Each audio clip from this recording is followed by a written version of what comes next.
അസ്സലാമലൈക്കും.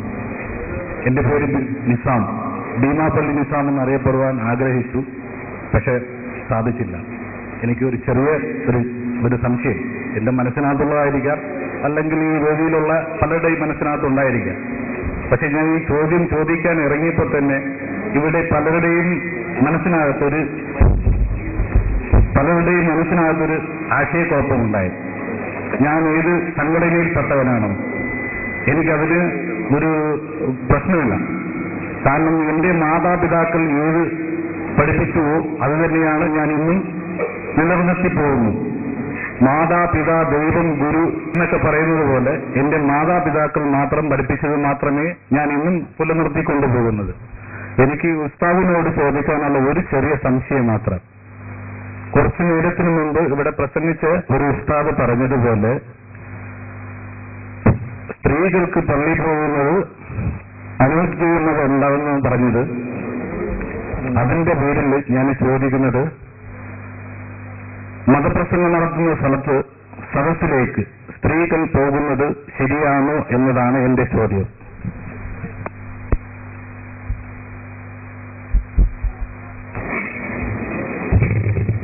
അസ്സലാമു അലൈക്കും വറഹ്മത്തുള്ളാഹി വബറകാതുഹു.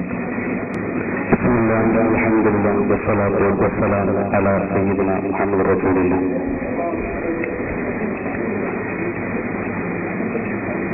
സഹോദരങ്ങളെ, ചോദിച്ച ചോദ്യം എല്ലാവരും ശ്രദ്ധിച്ചു. വിശ്വാസങ്ങളുടെ പ്രസംഗത്തിൽ സ്ഥാപകർ അഖിലസുന്നത്തിന്റെ ആശയായ ആദർശ അനുഷ്ഠാന വിശ്വാസ കർമ്മ വിഷയങ്ങൾ പ്രമാണത്തിലധിഷ്ഠിതമായി സംസാരിക്കുമ്പോൾ അല്ലാഹുവിന്റെ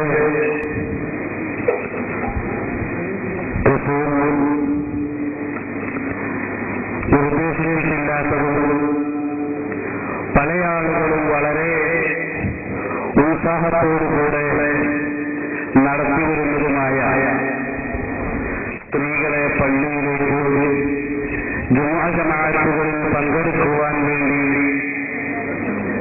പറഞ്ഞേക്കണമെന്നും അവരെ അങ്ങോട്ട് വിട്ടുകൊണ്ട് അവരുടെ പള്ളികളിലുള്ള ആരാധനാ സ്വാതന്ത്ര്യങ്ങൾ ഒരിക്കലും ഹനിക്കാൻ പാടില്ല എന്നും പറഞ്ഞ് സ്ത്രീകളെ നിങ്ങൾ പള്ളിയിലേക്ക് പോകുക എന്നുള്ള ചില നിർദ്ദേശവുമായി ചില കക്ഷികൾ രംഗപ്രവേശനം നടത്തുമ്പോൾ ഹബീബായ നിമിഷങ്ങൾ പറഞ്ഞു, നിങ്ങൾക്ക് നിങ്ങളുടെ വീടാണ് ഉത്തമം എന്ന് ഒരുപാട് നിരവധി അനവധി ഹദീസുകളും പ്രതിപാദിച്ചതനുസരിച്ച് വിഷയാവതരണത്തിൽ പറയുകയുണ്ടായി, സ്ത്രീകൾക്ക് ഒരിക്കലും പള്ളിയിൽ പോകാൻ പാടില്ല. അപ്പോൾ ചോദ്യകർത്താവിന്റെ ലളിതമായ ചോദ്യം, ശരി, പള്ളിയിലേക്ക് പോകാൻ പാടില്ല എന്നാണെങ്കിൽ മതപ്രസംഗ വേദികളിലേക്കൊക്കെ സ്ത്രീകൾ പോവാറുണ്ടല്ലോ, അതിന്റെ ഇസ്ലാമിക മാനമെങ്കിൽ ഇവിടെ നിങ്ങൾക്ക് എന്താണ് വിശദീകരിക്കാൻ ഉള്ളത് എന്നാണ്. നമുക്കറിയാം, ഇസ്ലാമികമായ ഒരു കാര്യം നമുക്ക് പറയണമെങ്കിൽ, അനുഷ്ഠിക്കണമെങ്കിൽ, വിശ്വസിക്കണമെങ്കിൽ ഹബീബായ നിമിഷങ്ങളും നൂറ്റാണ്ടിൽ കഴിഞ്ഞുപോയ അവിടെ നിന്ന് കൈമാറി വന്നതായ ആശയ ആദർശത്തിൽ ഉള്ള വിഷയമായിരിക്കണം. സ്ത്രീകളെ പള്ളിയിലേക്ക് പോവുക എന്നത്, സ്ത്രീകളെ പള്ളിയെ തൊട്ട് നിരുത്സാഹപ്പെടുത്തുക എന്നത് അത് ഉത്തമ നൂറ്റാണ്ടുകാലം മുതലുള്ളതാണെങ്കിലും പള്ളിയിൽ പോവുക എന്നുള്ളത് അതിനുള്ള നിർദ്ദേശം ഖുർആനിലോ സുന്നത്തിലോ കാണുകയുമില്ല. നേരത്തെ പ്രമാണ സഹിതം അത് വിശദീകരിച്ചിട്ടുണ്ടാവാം. നേരെ മറിച്ച് അവർക്ക് ആവശ്യമായ വിജ്ഞാനവും അവർക്ക് ആവശ്യമായ മറ്റ് വിഷയങ്ങളും പഠിക്കാൻ ഒരു വിശ്വാസിയെ സംബന്ധിച്ചിടത്തോളം ലിംഗഭേദമില്ലാതെ ആണെന്നോ പെണ്ണെന്നോ വ്യത്യാസമില്ലാതെ പോകണമെന്നാണ് ഇസ്ലാമിന്റെ നിർദ്ദേശം. അല്ലാമ തബറാനി റഹ്മത്തുള്ളാഹി അലൈഹിയും മറ്റു പണ്ഡിതന്മാരായ മുഹദ്ദിസുകളായ ആളുകളും ഉദ്ധരിച്ച ഹദീസുകളിൽ കാണാം, തലബുൽ ഇൽമി ഫരീള. ഇൽമു പഠിക്കുക എന്നത് ഫർളാണ് അലാ കുല്ലി മുസ്ലിമിൻ വ മുസ്ലിമ. ഓരോ വിശ്വാസിയായ പുരുഷന്റെയും സ്ത്രീകളുടെയും മേലിൽ.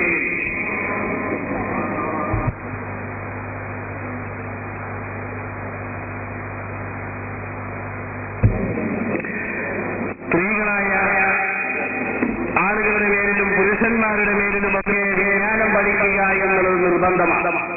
അതടിസ്ഥാനത്തിലാണ് ഇസ്ലാമിക മൂല്യങ്ങൾ പ്രതിപാദിക്കുന്ന മതപ്രഭാഷണ വേദികളിൽ അഹ്ലുസുന്നത്തി വൽ ജമാഅത്തിന്റെ പണ്ഡിതന്മാരുടെ പ്രമാണത്തിൽ അധിഷ്ഠിതമായ പ്രഭാഷണങ്ങളിൽ സംബന്ധിക്കാൻ വേണ്ടി നമ്മുടെ സ്ത്രീകൾ വരുന്നത്. അത് ഇസ്ലാം നിർദ്ദേശിച്ച കാര്യമാണെന്ന് മാത്രമല്ല, കഠായമായും അനുഷ്ഠിക്കേണ്ട വിഷയവുമാണ്. എങ്കിലും ഇത്തരം പ്രഭാഷണ വേദികളിലും ആശയ പഠനങ്ങളിലുമൊക്കെ വരും നിർബന്ധമാണെങ്കിലും അത്തരം ബാധ്യത നിറവേറ്റുന്ന ആളുകളിൽ കണിശമായിട്ടും അവരുടെ മറകളും അവരുടെ അവറത്തുകളും അവർക്ക് ഇസ്ലാം അനുശാസിക്കുന്ന വസ്ത്രവേഷവിധാനവും ജീവിത ശൈലിയായി അനുഷ്ഠിച്ചുകൊണ്ട് മാത്രമാണ് വരേണ്ടത് എന്നുള്ളത് മറ്റൊരു വസ്തുതയുമാണ്.